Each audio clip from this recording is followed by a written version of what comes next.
Welcome to BookBuzz reviews and summaries. At times, the only truth is to spill it out like poison that has seared a hole in your soul for 3 decades. Welcome to Little Tall Island, where secrets are deeper than the graves, and where the truth doesn't knock on the door politely, it claws its way out screaming. This isn't a ghost story in the old-fashioned sense. It's not merely about what occurred, it's about who lived, and what she had to transform into in order to do so. Dolores Claiborne isn't seeking your sympathy, she's demanding your attention. She's braved fire, suffered betrayal, abuse, humiliation, and the cold disdain of neighbors who never troubled to comprehend. But now she's ready to talk. And when Dolores Claiborne talks, the world has to listen. This is her testimony, not to a priest, but to you. No interruptions, no courtroom, just her voice, raw and unfiltered, like a storm that's been brewing for decades. And what she says will shake you, haunt you, and maybe, just maybe, set you free from your own silence. For when you are standing at the edge of all you've buried, and the door out is the only door, the truth ceases to be something you keep hidden, and becomes the one thing that can redeem your soul. So sit back and lean in.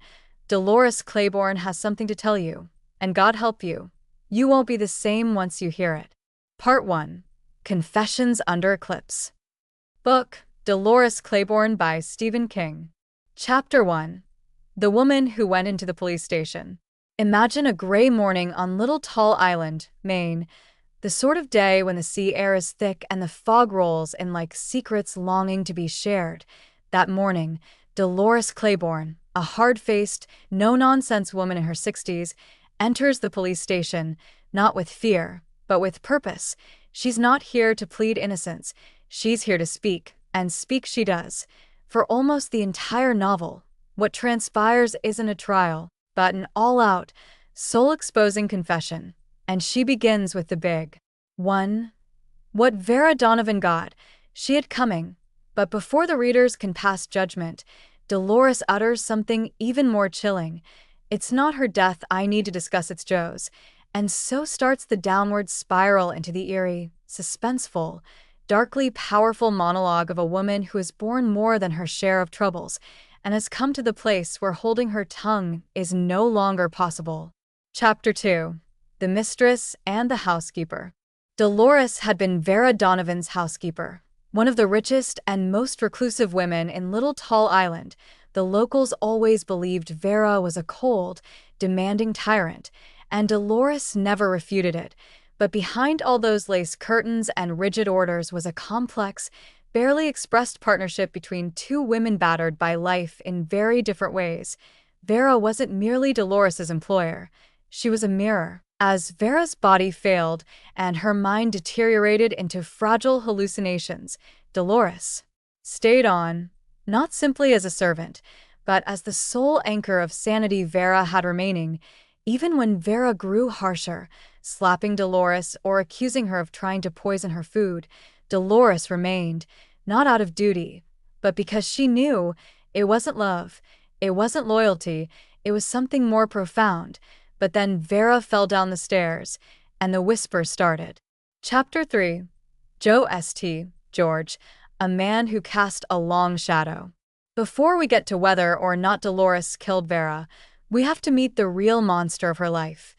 Joe St. George, Dolores's husband, a man with fists rather than hands, a man whose cruelty seeped into every room of their house, a man who beat his wife, not just physically, but shattered her spirit until she figured out a way to rebuild it, in silence, in secret.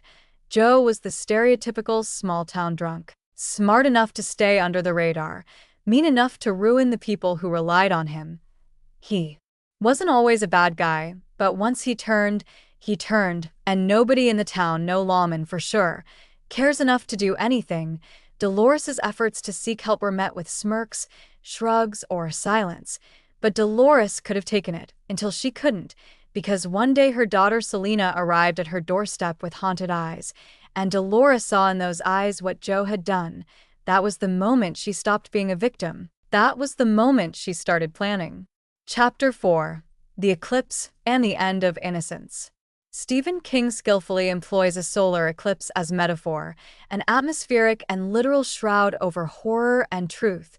During an earlier eclipse decades ago, Dolores had seen the sky grow dark while something even darker seethed within her house. The eclipse is what was veiled, what was endured in silence, and what needed to be done. As the shadow crossed the sun, Dolores Claiborne's life shattered, but rather than breaking apart, she chose to strike back.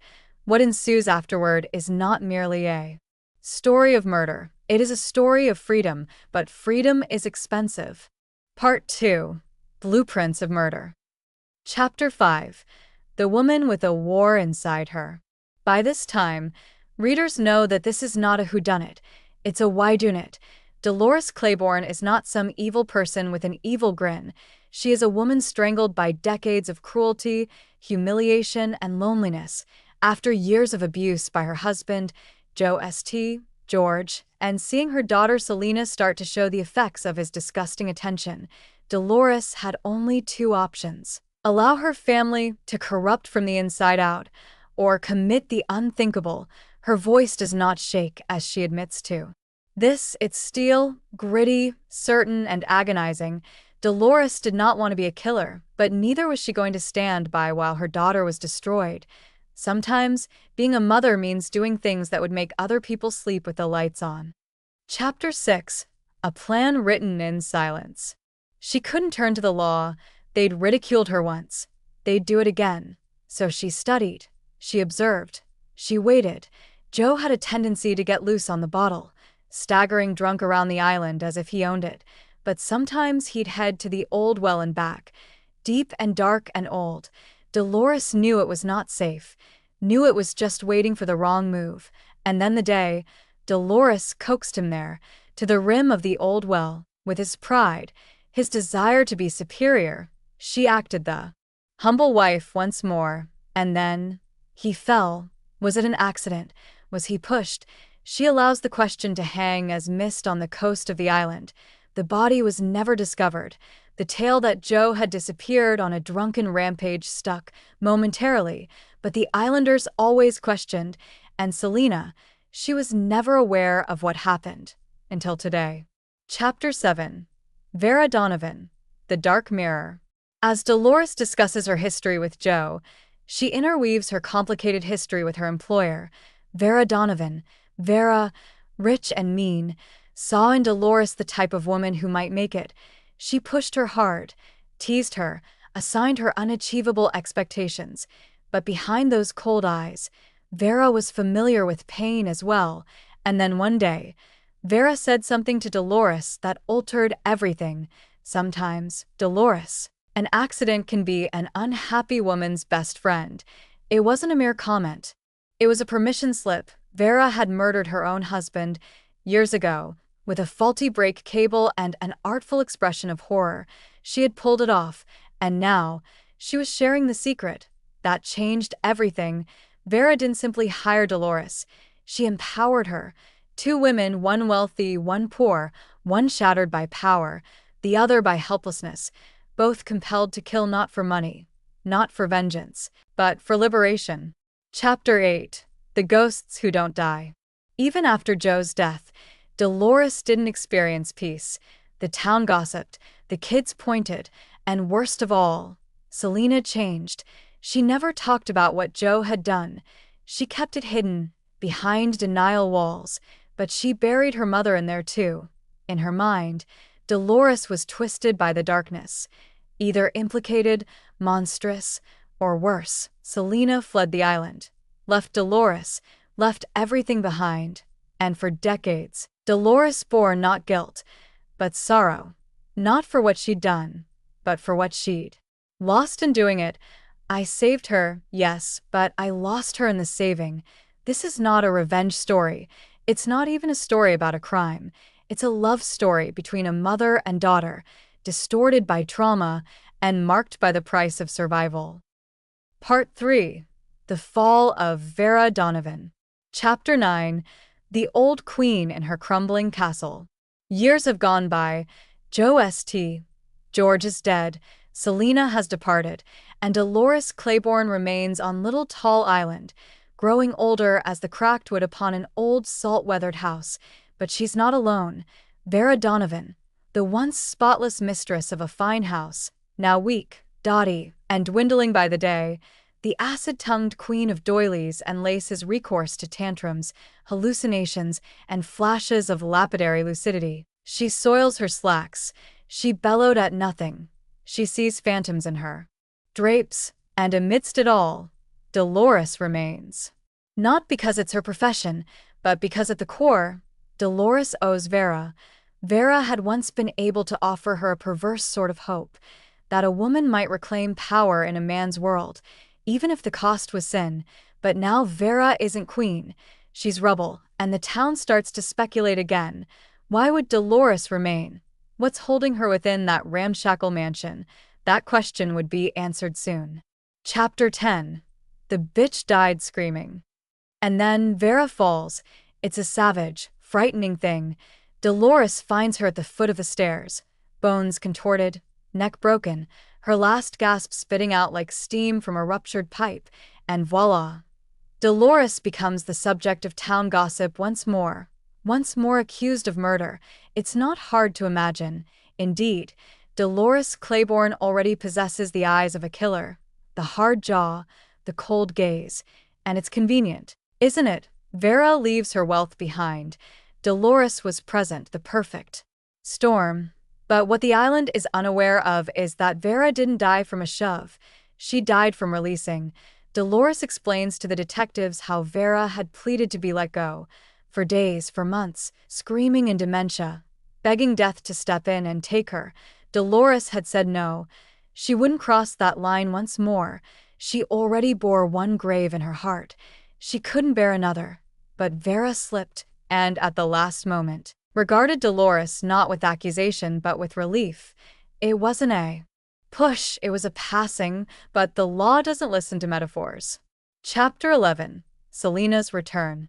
News travels fast. The instant Selena learns her mother may have murdered another, she comes back. Years of estrangement dangle between them like a fog. Selena, a successful reporter now a decade beyond, returns home seeking answers, but also to finally face the trauma she's kept hidden so long. She does not recall the abuse. Not at first. Her mind has constructed defenses. But Dolores's admission begins to dismantle those defenses plank by plank, and gradually, the truth infiltrates. Selena remembers the touches, the fear, the blood on the sheets, and with that recollection comes a horrific clarity. Her mother was not a monster. She was a shield. For years, Selena had resented the woman who had rescued her. She had vilified Dolores to keep up appearances for her childhood, and now, finally, she sees the sacrifice. But is it too late? Chapter 12. Eclipse Revisited. The eclipse of the sun, a ominous sign from Part 1, appears once more, not in the heavens, but in Dolores's mind. It was in that ancient eclipse that Dolores first glimpsed the possibility of freedom, the uncanny twilight, the unnatural stillness, the instant time suspended. That's when she first conceived life without Joe. That's when she realized something had to break. Stephen King employs the eclipse not only as a setting, but as metaphor for all that this novel stands for. What we conceal, what we endure, and what we decide to become when light returns. Dolores Claiborne is, in so many ways, a novel written in shadows, but the eclipse will always come to an end. The light will return, and as Selena begins to cry in her mother's arms for the first time in decades, the sun, metaphorically, rises again. Part 4. Redemption Beneath the Ruins. Chapter 13. Judged by the Island. Forgiven by the Sea. The news ripples through Little Tall Island like an evil tide. Vera Donovan is dead, and Dolores Claiborne is back in the middle of gossips, sidelong glances, and accusatory stares. The people of the town have always delighted in despising Dolores, not because they know her, but because they don't. Because she's hard, because she's stoic, because she won't beg for compassion or justify herself to anyone. And now, twice charged with murder, she becomes legend, a ghost in her own town. But Dolores no longer cares what they believe because the only one who ever matters, Selena, is finally getting it. Chapter 14. Mother and Daughter, Face to Face with Truth. Selena no longer confronts her mother with anger or blame. Now, it's sorrow. Deep, choking, remorseful sorrow. For the lost years, for the memories suppressed, for all the birthdays, calls, and letters that never happened because of misconceptions based on pain and silence, as Dolores lays all out there. How she survived, how she shielded, how she made it through. Selena comes to see that her mom didn't only rescue her from Joe, she rescued her future. The truth cracks something wide open in Selena's heart. For the first time in years, she doesn't view Dolores as the bitter, harsh woman of the past, but as the hero of her youth, shrouded in sadness and fortitude. They don't embrace immediately. They're not that sort of family, but they look at one another, and in that glance is a lifetime of love, at last acknowledged. Chapter 15. The Verdict That Doesn't Count. The authorities investigate the death of Vera Donovan earnestly, and they can't establish anything. Yes, Dolores was present. Yes, she would stand to inherit some funds, but there is no indication of foul play. No evidence she shoved Vera. In fact, the coroner verifies Vera's spinal ailment and the likelihood of a natural accident. Dolores is in the clear, legally. She's free. But here's the reality. She's always been incarcerated. By her history, by her solitude, by the definitions the world assigned to her. And now, she might not be innocent, but she's finally seen, and that's a different kind of justice. Chapter 16. The Light After the Eclipse. As the book comes to a close, we're back, one last time, to the picture of the eclipse, that eerie instant of unnatural darkness that shrouded the world all those years ago when Dolores knew what she must do. The darkness descended, but it did not linger. And now, Dolores occupies the porch of her weathered cottage on Little Tall Island. The wind cuts keenly, the sea stretches out endlessly, and her soul, battered as it is lighter. Selena departs from the island, but without silence this time. There are vows to remain in contact, whispers of cure, perhaps even hope, and Dolores, who spent her lifetime mopping up other people's messes, has at last mopped up her own tail. She's not a villain, not a victim. She's Dolores Claiborne. Final reflection. The confession heard around the world. Stephen King offers us something as elusive as moonlight. Narrative with no chapters, no division. Just one voice telling one woman's story of a lifetime, and in that seamless monologue, he doesn't merely write fiction, he speaks for millions of muzzled women. This isn't merely a murder mystery, it's a testament of survival, a story of shadowy decisions made in shadowy days, a love affair between a mother and her child, hidden under years of silent suffering. And above all, it's the reminder that some women don't wear crowns or capes.